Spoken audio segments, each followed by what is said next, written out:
I think most people use the Vevor kiln for melting metals, but we potters needed a little miniature kiln sometimes to do little tiny cute miniature pottery.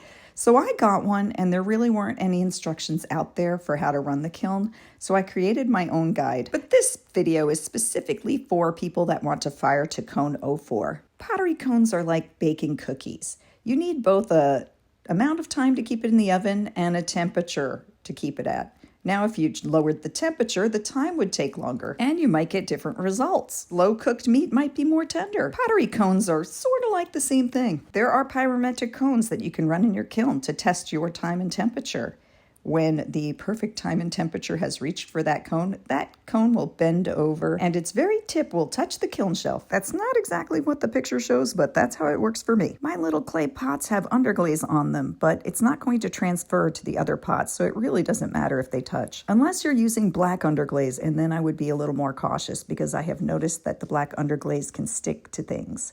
I never put it on the bottom side of the pots. My firing schedule has certain pauses in it in order to prevent the sudden shrinking that happens with clay that can cause it to fracture. This kiln runs a little hot, so it might look slightly different from some of your other kiln schedules. Also, it's in Celsius because this kiln only has numbers in Celsius. If you don't want to write down all of the times and temperatures and you want the extra information that I have in my kiln guide, you can get that on Etsy. It's julieinmini.etsy.com. It's just $1.50, and it helps me bring more information to you on this channel. So thank you so much. If that's what you want to do, that's fine. If not, just keep watching the video. You need to be available for this kiln to shut it off at stage 7. So please do not leave your kiln unattended, and do not open the kiln before it reaches 100 Celsius for your safety. Initially, when I turn on my kiln, it is going to take a moment, but then it's going to tell you the internal temperature. It's immediately going to start running, so the temperature starts climbing right away. To check its current settings, press the P button, a short, quick press, then press it for a long press. So that's like press, press. Then you're going to short press P again, and then short press U. At this point, the number with the time should be blinking. Okay, now look at the screen. I've just turned on the kiln. Now I'm waiting for the temperature to show up. There it is, 22 degrees. So last time I fired the kiln, I fired my tiny ceramic sardine can. And so that was my glaze firing. So I need to set the kiln now for my bisque firing schedule. I've cut out the bisque firing schedule and the glaze firing schedule, and I put them back to back and laminated them together so I could always have it handy for my kiln. If I had to do it again, I'd write a couple of notes on mine in pencil before laminating it. Specifically, I would have written short P, long U, short P, short U. And then I would write a long P press to start the cycle, because everything else I remember. Now I just need to go through the whole kiln schedule and adjust it back to my bisque schedule. So I need to change the time up to 60 seconds on stage 1, and I need to change the temperature to 95 degrees Celsius. For stage 2, I need to have 60 minutes, 190 degrees Celsius. That's when the organics burn off. For stage 3, the whole time is 30 minutes, and that is 300 degrees Celsius. One important thing to mention is that it's going to take time between each stage to climb up to the next temperature.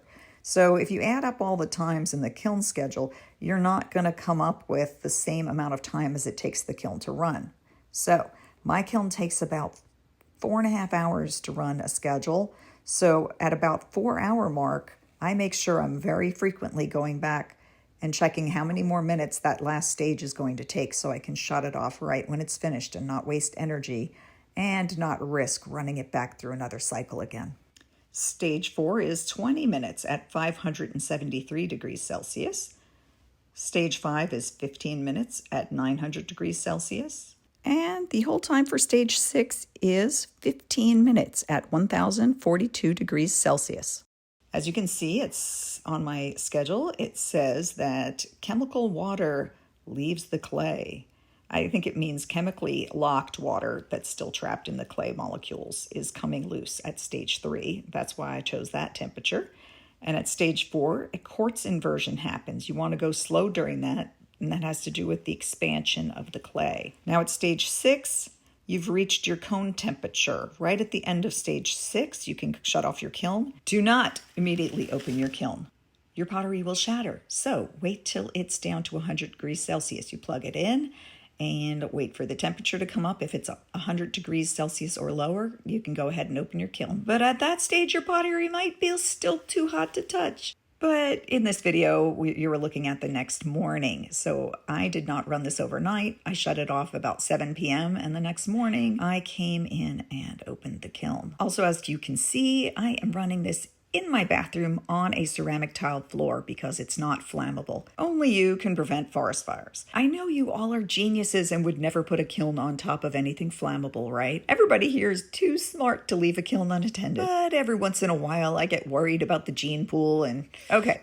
So you probably read your V4 manual, right? I don't need to tell you all that stuff. So as you can see, everything has survived the bisque firing perfectly.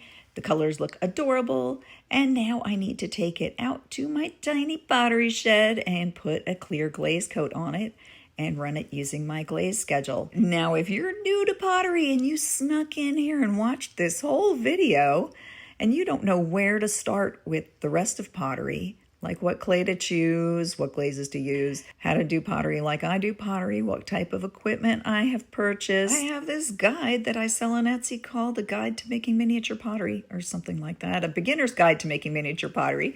I should have read it off the screen. That's got a lot of handy dandy information that applies to both big size pottery and little size pottery, but if you're just starting out in miniature pottery, you might not know that. If your clay is made for cone 04, cone 05, that kind of thing, you cannot fire it up to the glaze firing schedule that I have also in my guide. If you did that, you would surely destroy your kiln. If you have any questions, I am here for you. Leave me a message in the comments.